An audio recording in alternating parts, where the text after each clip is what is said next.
Assalamualaikum, saya Farida binti Amran, nombor metrik 282766, ingin berkongsi berkenaan teori penentuan agenda. Pengenalan. Teori adalah satu sistem idea yang bertujuan untuk menerangkan sesuatu perkara berdasarkan idea-idea umum yang bebas daripada perkara yang diterangkan.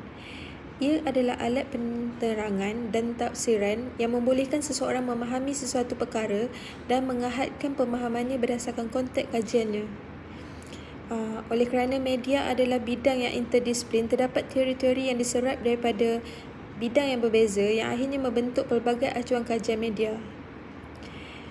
Teori penentuan agenda atau dalam bahasa Inggerisnya kita panggil agenda setting theory adalah teori yang menyatakan bahawa media massa berlaku merupakan pusat penentuan kebenaran dengan kemampuan media massa untuk memindahkan dua elemen iaitu kesedaran dan informasi ke dalam agenda publik dengan mengarahkan kesedaran publik serta perhatiannya kepada isu-isu yang dianggap penting oleh media massa. Teori penentuan agenda adalah teori yang menerangkan tentang kajian media dan masyarakat. Teori penentuan agenda juga terdiri daripada teori komunikasi, dan teori penentuan agenda juga menggunakan media massa dalam menyampaikan informasinya kepada masyarakat. Ia bertujuan untuk mempengaruhi persepsi masyarakat tentang suatu perkara yang dianggap penting. Teori ini juga menyatakan bahawa media merupakan pusat penentuan kebenaran dengan kemampuan untuk memindahkan dua elemen iaitu kesedaran dan informasi ke dalam agenda awam.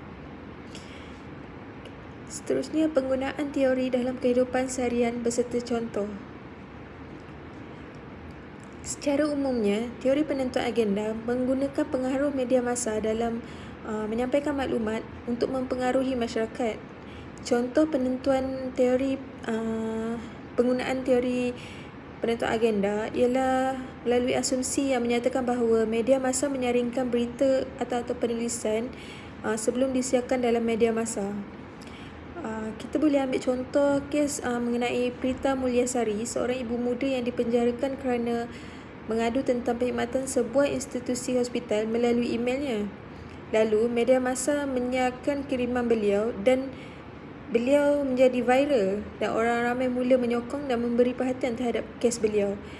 Sebuah demonstrasi juga ada diadakan untuk mengumpul wang bagi membantu Prita membayar saman hospital Omni Antarabangsa. Hasil sumbangan tu, Prita berjaya membayar saman dan mempunyai lebihan wang hasil derma orang ramai. Jelas di sini kita dapat melihat bagaimana kuasa media massa yang berperanan amat besar. Mereka menetapkan agenda yang tersendiri sebelum menyiarkan kes Prita, iaitu ingin membantu Prita. Oleh itu, media massa berjayalah mempengaruhi masyarakat dalam kes ni.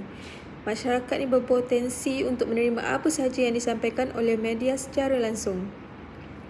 Seterusnya, contoh yang menampakkan peranan teori penentuan agenda juga ialah dalam pilihan raya. Peranan teori dalam pilihan raya dilihat sangat dominan kerana masyarakat bergantung kepada media dalam membuat keputusan. Oleh itu, media mestilah memainkan peranan mereka dalam menyebarkan agenda yang telah ditetapkan oleh kerajaan untuk pilihan raya. Terdapat sarjana yang menganggap bahawa media massa meninggalkan kesan dan pengaruh yang kuat ke atas masyarakat. Media massa merupakan penentu agenda dalam pilihan raya, dan media perlulah menyebarkan maklumat dan informasi yang sahih dan tepat mengenai sesebuah isu, sama ada politik maupun apa-apa isu. Oleh itu, masyarakat dapat menilai baik buruk sesebuah parti politik dan mereka dapat membuat keputusan berdasarkan hasil daripada penulisan media massa, dan mereka juga dianggap sebagai ruang liputan sama rata kepada semua parti, khususnya dalam masyarakat demonstrasi, dan masyarakat pun bebaslah nak memilih parti politik yang dihendaki mereka. Namun secara tidak langsung, media